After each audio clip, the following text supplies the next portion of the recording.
Yeah, I think we set basketball back a little bit in the first half in Madison the other day. Both teams just really guarded, to be very honest. I thought both teams missed some open shots, but I thought the defensive intensity to start that game for Wisconsin and for us was at a really high level. It's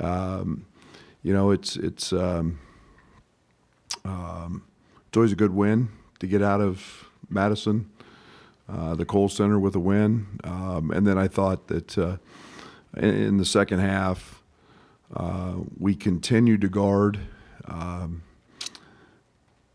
then we just found a matchup that was very beneficial to us. We found three or four different actions to keep putting Matt in. And then Matt did what a senior should do. Made shots, scored it in a variety of ways, and then we just stayed pretty steady on the defensive side. I think we're up to 16th or 17th defensively in Ken Palm, but we're inching back, from the 50s. So we're continuing to grow there. Eyes set on just trying to be a top 10 team in that area. I thought Jaden Epps was spectacular. His last 4 or 5 games, hardly turning the ball over, making opportunities when they're there. He's getting the ball into the paint. He's understanding when to make reads. He made a couple great passes late. And, then he just finds a way to, 12 to 17 points just about every night. But now it's Nebraska, a team that we've obviously seen for the second time. It's a little different team. Bandamel and Gary, two guys that were prominent for them. I think they were 7-2, maybe 8-3. They had some really nice wins winning at Creighton. And they have had some injuries. I do think in some ways that they're better offensively. The Tamananga is been elite. He had one of the best first halves I've seen of any player in the Big Ten, not named Zach. He had 18 against Northwestern. He scored it in every fashion. He's an elite shooter, an elite scorer. And then we all know Derek Walker is very capable. He's getting 18 to 20 a night. We were fortunate in the first game he got in foul trouble. And I thought Dane was very good on the defensive end in that first game. But they run a lot of motion, a lot of 5 out, and we got to be dialed into their 3-point shooting and obviously Walker and Griesel's ISOs.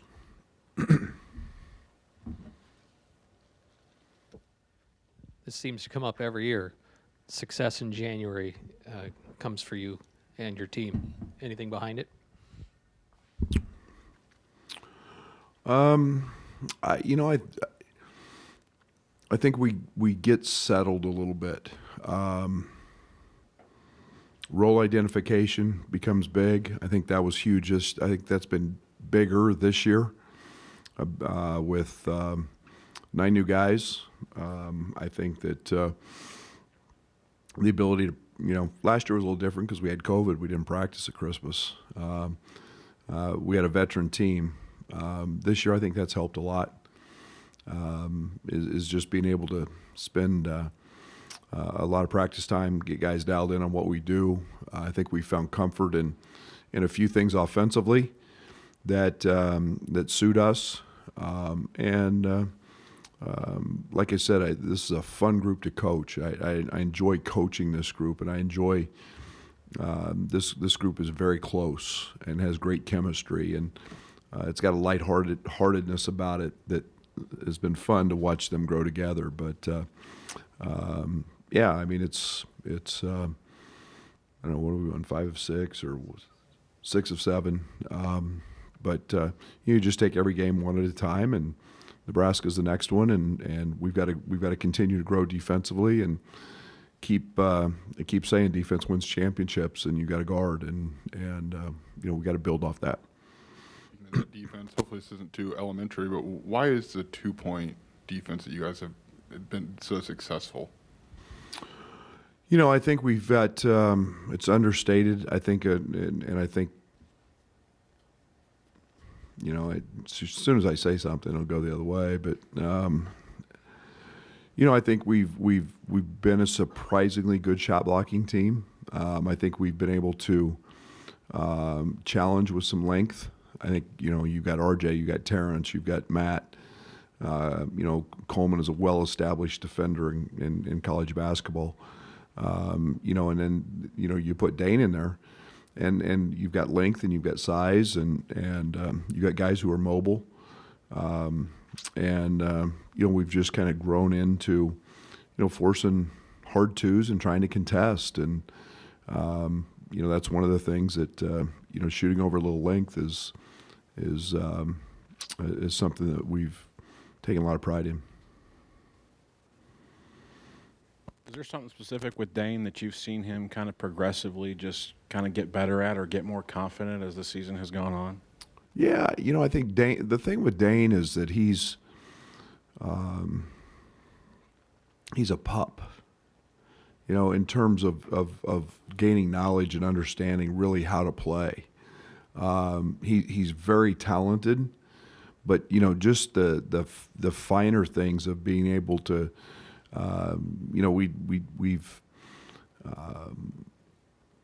He's a lot different than Kofi in terms of Kofi was a big guy in the middle of the third who just sealed and nobody could get around him, and Dane's a little more where he's a little more comfortable in the mid post and off the block and does some different things, and yet he's still learning some of the intricate things of sealing and footwork and the execution piece. And then I think on the defensive side, it's not just being the biggest guy like you were in high school. You've got to actually grow, and you got to do some things. And his length, he's got pretty good instincts.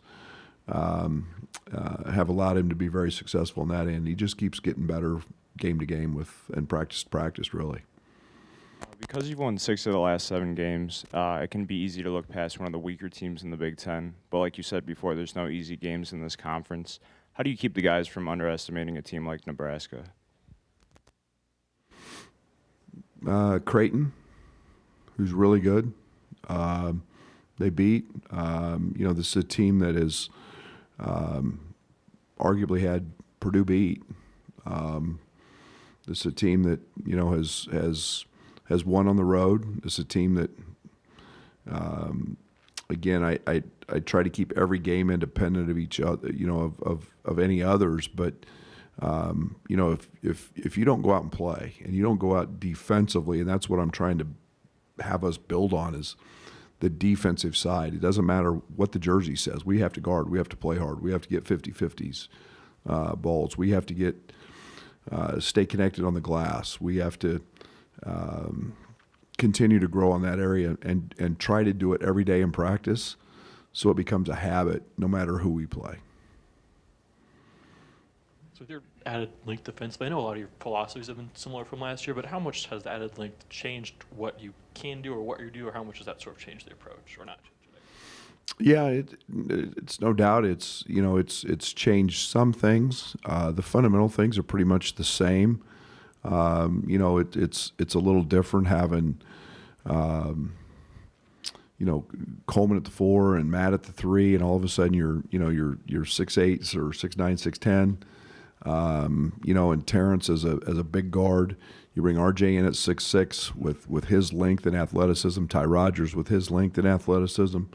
And we haven't had that. So in terms of our depth, Sincere, 6'4" long, we haven't had that kind of length and depth top to bottom, and that's the biggest difference is we can just kind of stay with it over the course of a game and not lose if we go smaller or go to our bench. I know you had credited Chester and Tim with this defensive improvement, or that they had their hands on it. Is there anything that stands out about like just the conversations you had with those guys during that game or games you were in the 50s and kind of made the pivot away from the switch everything and into more traditionally what you have? Yeah, I think it's the main thrust was playing hard. We can say all we want schematically. It was about playing hard. We went through a lull where we didn't play very hard. We played hard enough to beat Texas, and then we just hit the skids. And then there's accountability from a scouting report standpoint. And we knew we were going to be young. We knew we were going to have mistakes, but the number of mistakes we were making, most of them were caused by some of the switches we made. Now it was also good to us, but it was also very apparent that the number of mistakes was a lot of the switching. And you can switch when you get older, but it's very challenging to do that with a young team that is still learning how to talk. And so, hence a lot of the changes. I wish I had that answer. I think it was maybe we thought we'd arrived. Maybe we thought we were, we'd won a couple games. But maybe it's lack of leadership or whatever. I thought there were a combination of things, but it was fool's gold. And then we had to get back to accountability was the main thing we had to get back to. What are some things you want to see from Sincere as Jaden starts to take on more minutes at guard? Yeah, just continued growth. He's a young man that spends a lot of time working on his offensive game. It's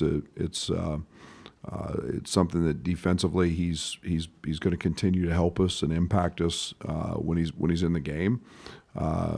He's a guy that got to keep shooting balls. He's got to keep understand what we do offensively, and as that role, he's going to impact us. So there's going to be some night he's going to be needed for a lot of minutes, and keeping the understanding that this thing's all about day-to-day improvement, and that's our goal with all these guys.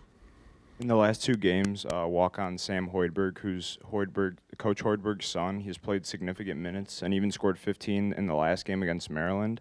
Have there been any defensive adjustments now that he's a bigger piece in Nebraska's lineup?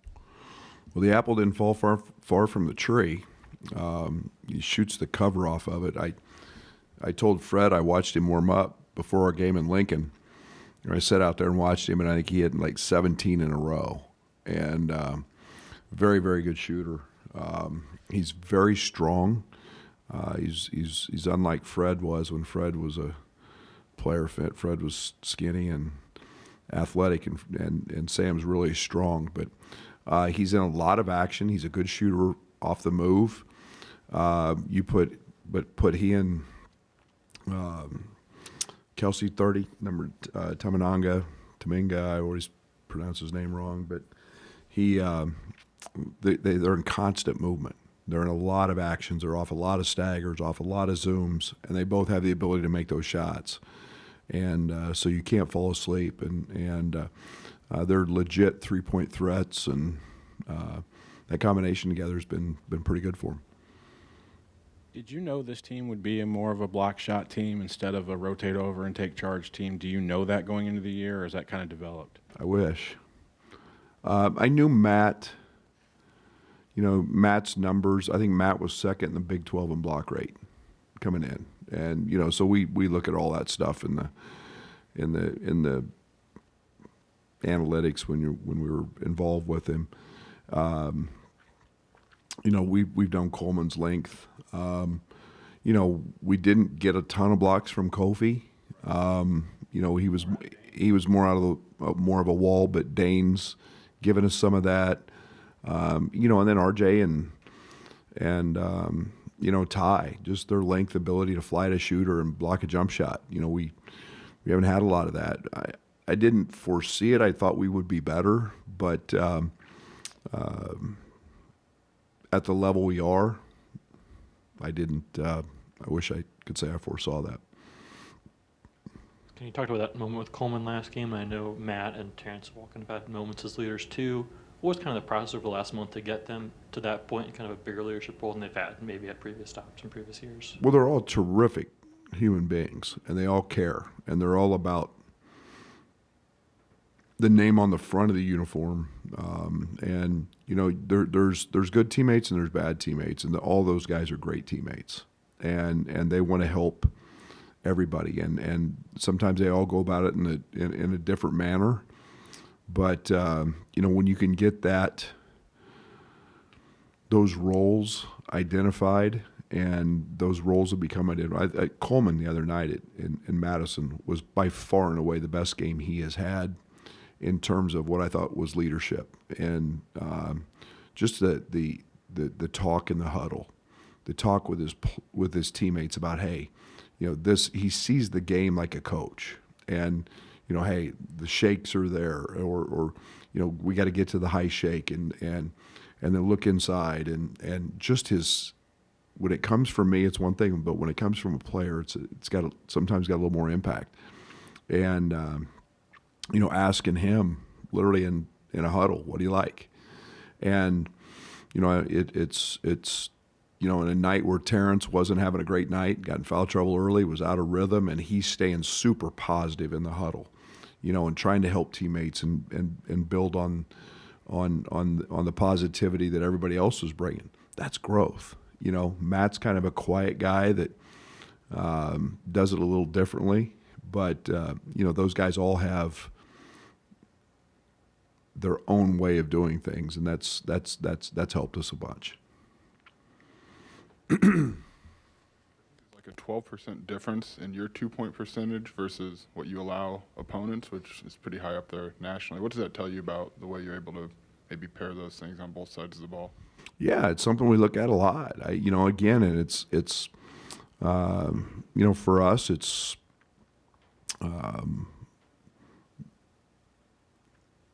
we should be better offensively because we've had games where we've missed a lot of layups. We started the game off missing 3 or 4 against Wisconsin, but that side you're always looking for more and more and more. Again, we want to challenge every shot. It's something we talk about a lot. It's something we want to contest everything. We don't want to leave anything uncontested. If guys are good enough to make it and shoot it over a hand, you pat them on the rear end and say next time. Over the consistency of 40 minutes, we want to try to force that. And so far it's no different than what our philosophy's been the last couple of years, last 3 years. So year four of it. But this team's just has been really good at it.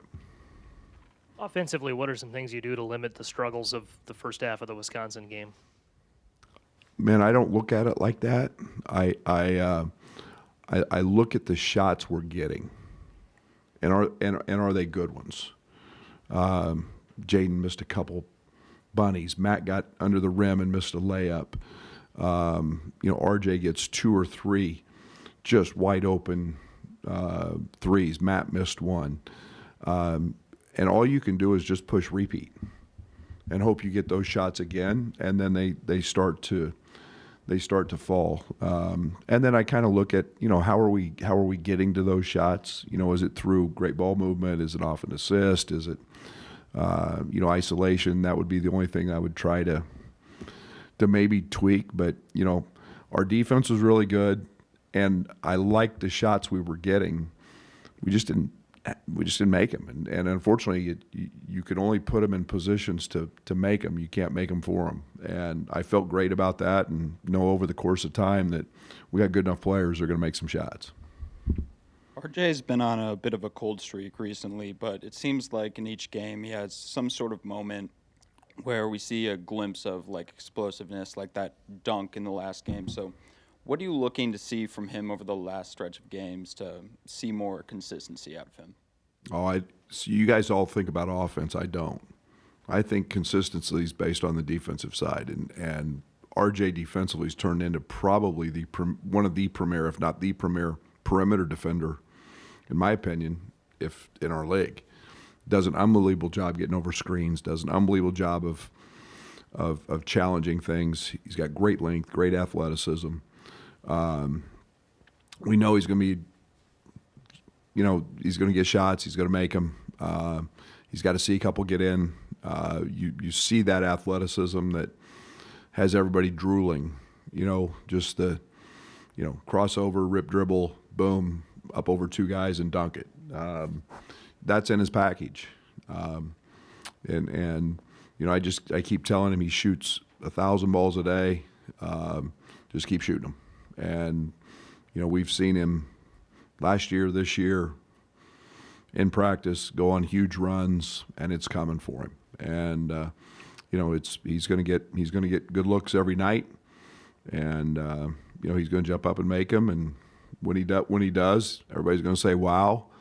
But I'm not, because as long as he's guarding and doing the things that he's doing right now, he's playing really hard. I'm really pleased with RJ. Thank you.